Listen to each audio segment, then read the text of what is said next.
so now it's the fall of 2010. Edgar's looking for a new attorney, and through Cindy, you hear of this search for a new attorney. I offered to represent her because her rights were being abused. As time went on, I realized that Mr. Steele needed a new attorney, and Cindy asked me to go and find him one. We started in the state of Idaho. We couldn't find anybody in the state of Idaho who would represent Edgar Steele. He was so politicized, he was so demonized by the media that the attorneys in Idaho were just afraid. That's part of their program. It's like they're following a KGB playbook, and when they want to target somebody, they go after them, and starting in their community, they make up stories about them, they make them sound like the most horrible person in the world, and then they get the press to publish them. Close friends of a North Idaho man accused of building 2 pipe bombs in a murder-for-hire plot described Larry Fairfax as a family man. Fairfax was arrested for building explosive devices for Aryan Nation's attorney Edgar Steele. Court documents say Steele wanted Fairfax to kill his wife and mother-in-law. And when you go to the press and you ask them to publish the other side of the case, they won't have anything to do with it, and they've even told us we only publish what the government gives us. I'm from Colorado originally. I knew Mr. McAllister. He was the chief prosecutor for the United States Attorney's Office in the state of Colorado for many years. A very famous attorney. He became a private attorney and a defense attorney, and a very good one at that, and won some big cases. And he'd worked on murder-for-hire cases. He'd worked on murder-for-hire cases, he'd worked on bomb cases, he knew, he'd worked on cases with audio recordings that were phony. He knew what he was doing, and he said 2 things about the Steele case. Number 1, I believe Edgar Steele is innocent, and number 2, he said that, he said, and I quote, "I think I can win this case." So, believing that he was dedicated and having been paid handsomely to defend Edgar, he embarked on representing Mr. Steele, but he did not enter his appearance in the case and become the official attorney for Edgar Steele until February 9th of 2011. And the trial was scheduled weeks later in March. The trial was scheduled to start on March 7th, and he immediately asked the court for a continuance, which was denied. Now, is that usual for a criminal attorney, defense attorney to come in and work the case but not file a notice of appearance in order to gain more time? Is that a normal tactic? Well, in this case it was a tactic, and he actually explained that to Edgar Steele, that that's what he intended to do, and the government was listening to him. The U.S. Marshal's Office in Idaho actually was arranged for recordings of all of Mr. Steele's telephone conversations, and then they took those recordings to the prosecutor. So Edgar Steele was basically telegraphing his punches. What's important here is these are communications between Mr. Steele and his attorney, and he was not accorded the attorney-client privilege. And so everything that Edgar Steele said to his attorney and everything his attorney said to him went right straight to the prosecutor. When's Ed convicted? May 5th, 2011. That's correct. And then Ed sentenced when? Early November 2011. Now, I've got in my hand criminal case United States of America versus Robert T. McAllister et al. 29 count indictment. So this indictment is filed, it's right there at the top. That indictment is filed 11/16/2011 after Ed's been sentenced, after McAllister has botched this trial. 5 days after Edgar Steele was sentenced, this indictment was filed with the court in Denver, Colorado. They got that indictment ready pretty quick, huh? No, the indictment was actually issued in July by the grand jury and then sealed and kept hidden so that Edgar Steele wouldn't find out about it. Because if Edgar Steele had known, he would have put in his motion for new trial, hey, the government, which is after me, is also after my attorney. They're investigating, indicting my attorney, and as a result of that, they've compromised my attorney, and I have no way to be properly defended. You can see it in Mr. McAllister's defense in this case.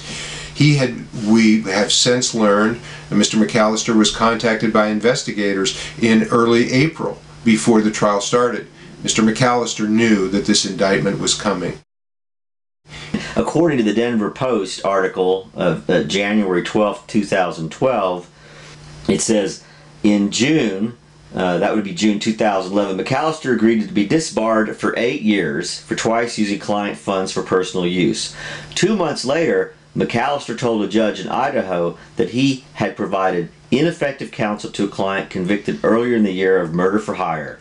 The trial occurred while McAllister was dealing with his possible disbarment.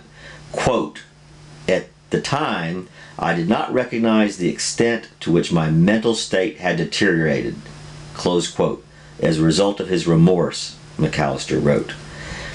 Further, it goes on to state that McAllister is free on $20,000 unsecured bond.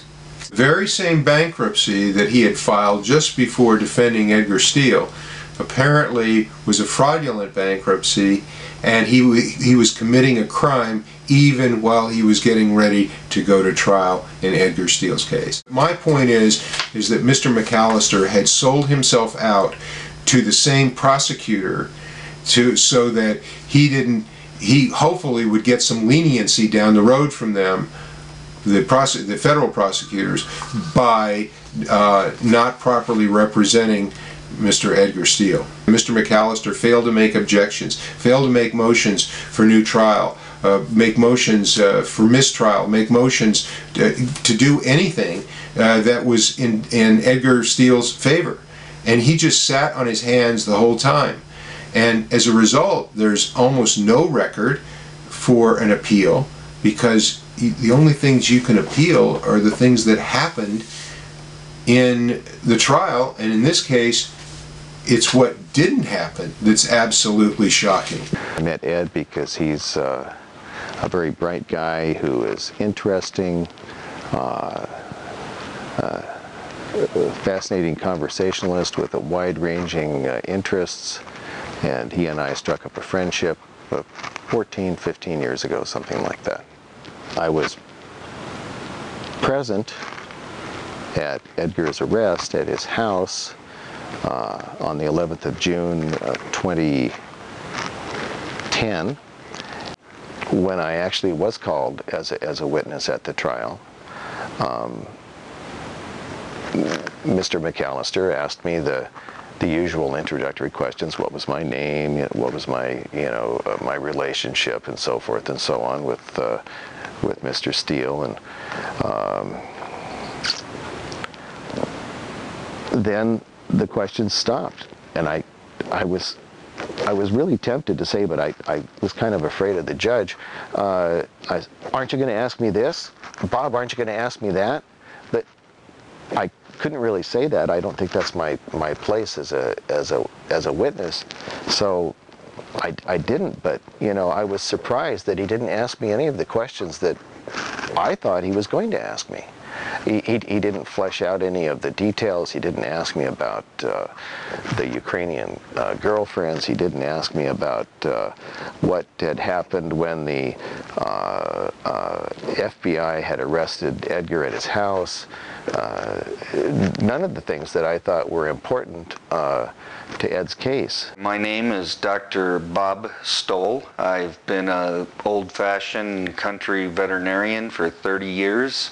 With regards to the Steeles, I met them as soon as they moved to Sandpoint a number of years ago. I had a good feeling right away about the whole family. I had a very good feeling about Ed. He helped me while I gelded his horse. I was subpoenaed to attend Ed's trial as a witness for the defense. When I first met Mr. McAllister, I thought he was very eager and rigorously attempting to protect Ed's rights. After seeing him in action at the trial, I felt that he, at least for the part of the trial that I witnessed, I felt that he was flimsy at best in supporting Ed's side. And when he interviewed me, I felt that he did a very poor job in allowing me to get the substance of my opinions revealed to the jury. It's almost like he was not even on Ed's side. I felt that there was little difference between the way that I saw McAllister work and the prosecuting attorney. If I went in there blindly, I wouldn't have known who was the prosecutor and who was the defendant's attorney. Now it's day 6 of the trial, and this is the last chance to get a defense audio expert to testify. Here we have page 1361 from the transcript, and it's Judge Windmill speaking to McAllister. Your procrastination does not create my emergency. You made a choice not to subpoena or ensure Dr. Papson's presence here, and now the court is expected to exercise discretion and ignore the rules to allow the witness to testify. That's troublesome. And of course, Papson was never allowed to testify, and the jury heard no evidence from the defense whatsoever about the authenticity or lack thereof of the recordings of June 9th and June 10th. Here we're looking at a memo just after the Daubert hearing, April 21st, 2001, to Edgar's defense attorney, Robert McAllister, known as Mac here. Down towards the bottom, here, underlined, we must bring Papson back for the trial, whatever the cost. We must lay a subpoena on Papson and perhaps move to continue. The subpoena is mandatory for our appeal. He lied to me, and he said that Ed did not want Papson subpoenaed. And then he was going back to Ed and saying I wasn't on board with Ed's wishes. All along, this was false, because if I knew Ed had ordered or had written a directive and said to subpoena Papson, I would have told McAllister to do that. He knew he was in deep trouble. He was trying to curry favor with the government by throwing Edgar Steele under the bus. He didn't do anything. His defense was deplorable. Here's an update. Remember, McAllister was indicted on 29 felony counts. Here's Law Week, posted May 25th, 2012. McAllister pleads guilty to fraud, but he only pleads guilty to 2 counts of conspiracy and 1 count of bankruptcy fraud. Sentencing is set for September 14th. That I believe in equal rights for all, special rights for none.